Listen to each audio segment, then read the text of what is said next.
लोगोफोर दानिया सावरायगोन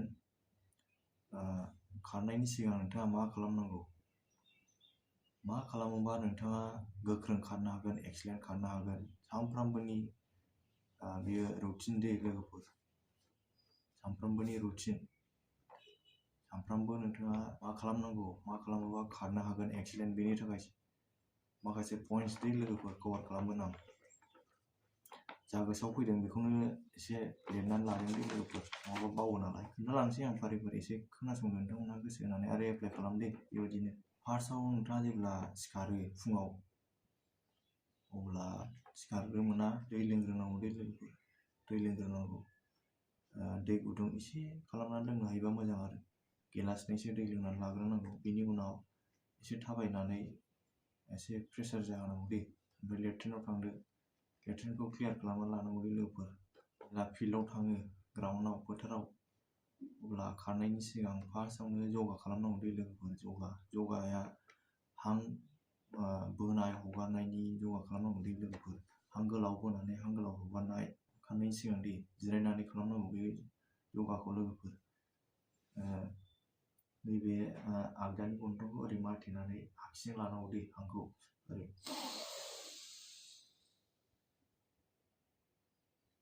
ओमफ्राय नैबेजों हगारनांगौ।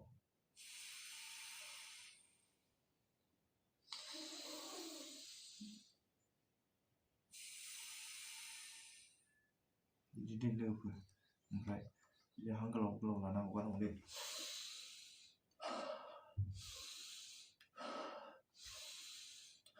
बिदि गन्थंजों गोलाव लानानै खुगाजों गोलाव हगारनांगौ दे लोगोफोर। खारनायनि सिगां एसे माबाफोर जाग्रोनो हायोबा मोजां आरो, जेरै थालिर जाजायो, बांद्राय जानो नाङा दे। थालिरा गिदिरबा ससेल' जानांगौ आरो फिसाबा थाइसे जादो थालिरखौ। ओमफ्राय डायरि मिल्क चक्लेटफोर दंबा बे मोजां आरो, डायरि मिल्क चक्लेटफ्रा। ओमफ्राय इनार्जि ड्रिंक्सफोर लोङोबा मोजां। इनार्जि ड्रिंक्सनि सोमोन्दै आंनि भिडिअ दंखायो, नोंथांमोना नायनो हागोन। स्ट्रेचिं, दानिया स्ट्रेचिं दे लोगोफोर। स्ट्रेचिं खालामनाया बिराद गोनां दे लोगोफोर।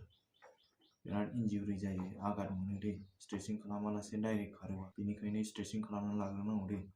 स्ट्रेचिंनिबो भिडिअ दं, नोंथांमोनहा नायनो हागोन। स्ट्रेचिंआ नर्मेल स्ट्रेचिं दे लोगोफोर, एसे आखाइ आथिंफोरखौ बिदिनो नर्मेल स्ट्रेचिं दे। मानो होननानै बुङोबा जों उन्दुनानै फैयो नालाय, डाइरेक्ट बिदिनो खारनो नाङा दे, स्ट्रेचिं खालामग्रोनांगौ। ओमफ्राय स्ट्रेचिं खालामखांनायनि उनाव वार्म आप जानांगौ दे, बडिखौ गरम खालामना लाग्रोनांगौ। फुल बडि जेब्ला गरम जाया अब्ला नोंथाङा वार्कआउट खालामनाङा दे, खरा खारनाङा। ओमफ्राय प्रेक्टिस, दानिया प्रेक्टिस दे। प्रेक्टिसा आलदा आलदा टाइपनि, आलदा आलदा रोखोमनि खारबाय थानांगौ दे सानफ्रामबो। बे खनसे एखे 3200 मिटार खारनांगौबा 32 मिटारल' खारनाय, 1600 मिटार खारनांगौबा 1600 मिटार खारनाय, बिदिल' नङा दे लोगोफोर, सोलाय सोलाय खारबाय थानांगौ। ओमफ्राय प्रेक्टिस खालामखांनानै बिदिनो एसे ड्रिंक्स, इनार्जि ड्रिंक्सफोर लोंनांगौ आरो, एसे दै लोंनांगौ, एसेल' आरो। दानो बुरजा लोंजाथ'वा, मानो होनबा दंबावो बिराद। जेब्ला प्रेक्टिस खालामखाङो अब्ला जेन'बा वार्कआउटखौ लाथ'दो, वार्कआउट खालामखाङो अब्ला एसेल' लोंनांगौ दे दैफोरखौ। ओरैनो गारामाखौ एसेल' सिहोनांगौ, गारामा रानखांनायखौल' ओरैनो। ओमफ्राय गारामा रानखाङैनि लोंबाय।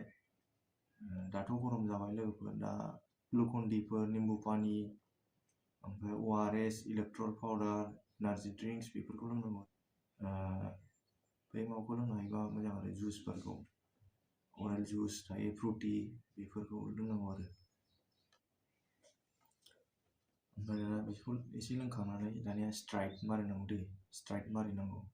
गोलाव गोलाव आगान सुरनानै स्ट्राइड मारिनांगौ दे। स्ट्राइड मारिबासो नोंथांनि स्टेपआ, आगाना गोलाव गोलाव सुरनो हागोन दे खारनायाव। आगान गोलाव गोलाव सुरनांगौ, ओमफ्राय बडिखौ रिलेक्स हगारनांगौ आरो, होमबानो नोंथाङा मेङालासे खारनो हागोन। स्ट्राइड मारिखांनानै, स्ट्राइडआ बिदिनो बांद्राय मारिनाङा दे, खनब्रैसोल' खालामनांगौ। 100 मिटार्सनि खनब्रै स्ट्राइड मारिनांगौ आरो। ओमफ्राय जेदिनखालि नोंथाङा फार्स्ट वार्कआउट खालामगोन दे, जेदिनखालि जेन'बा 400 मिटारनि वार्कआउट खालामगोन अब्ला स्ट्राइड मारिनाङा। ओमफ्राय बिदिनो 1 किल'मिटारनि वार्कआउट बाहायबो मारिनाङा। ओमफ्राय 200 मिटारनि वार्कआउट बाहायबो मारिनाङा दे लोगोफोर कुलिं डाउन दे लोगोफोर बे इम्पर्टेन्ट दे कुलिं डाउनआ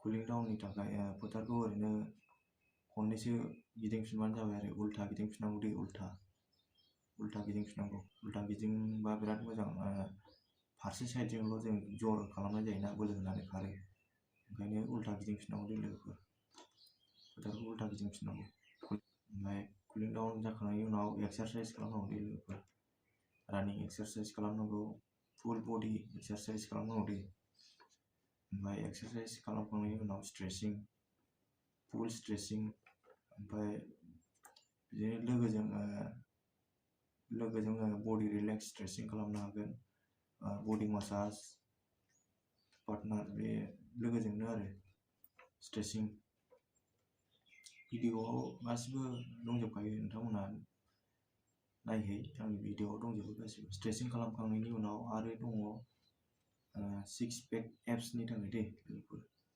उदैखौ गोरा खालामनो थाखाय उदै गोरा खालामनो थाखाय बे भिडिअ बानायखाबाय आङो नोंथांमोनहा बेयाव भिडिअ'खौ थांनानै नायबानो जाबाय सिट-आप मारिनांगौ ओमफ्राय बिदिनो प्लेंक पजिसन थानांगौ आरो गासिबो दंजोबो भिडिअ'आव नायबानो नुगोन नोंथांमोनहा सिट-आप मारिनांगौ हाफ सिट-आप साइड गासिबो भिडिअ'आवनो होजोबखादों आं लोगोफोर भिडिअ'खौ नाय खारनायाथ' जोब्बाय दानिया लं जाम्पनि आरो लं जाम्पखौबो खनथामल' बारनांगौ दै सानसेयाव खनथामल' दहाय आं खोन्थाखादों लोगोफोर खनथामल' चान्स मोनगोन होननानै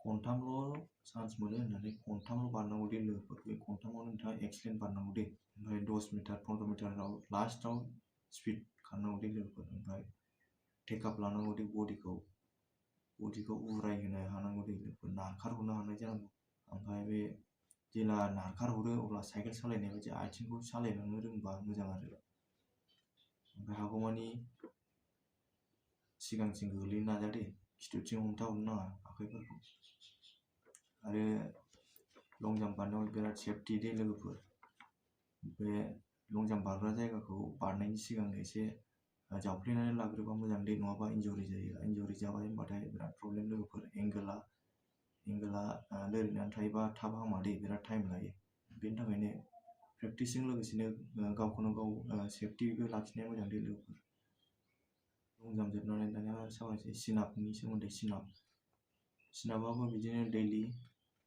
14 बार होनांगौ बा 14 बार हाथारनांगौ दे लोगोफोर बडि रिलेक्स लानानै प्रपार होनांगौ दे सिन-आपआवबो नोंथाङा एक्सलेन्ट मारिथारनांगौ सिन-आप लं जाम्प बेयाव हगारनाङा दे ओमफ्राय सिन-आपआव हायाबा बिदिनो लोगोनि मदद लानानै होनांगौ पुश-आप होबाय थानांगौ आरो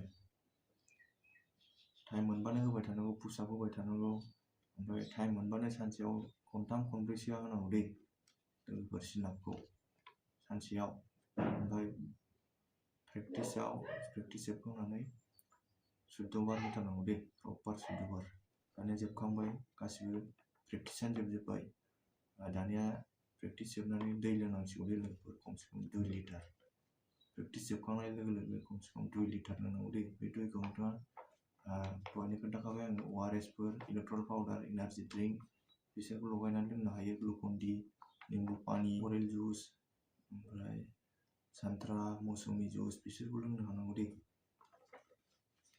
सानसेयावथ' ओरैनो 5 लिटार दै लोंनांगौ दैखौ लोंनांगौ दे बिराद दै लोंनांगौ जेसेबां नोंथाङा प्रेक्टिसाव गोलोमदै गगारहोदों एसेबां दै सगारफिननांगौ दे ओमफ्राय दाना ब्रेकफास्टआव नोंथाङा पियर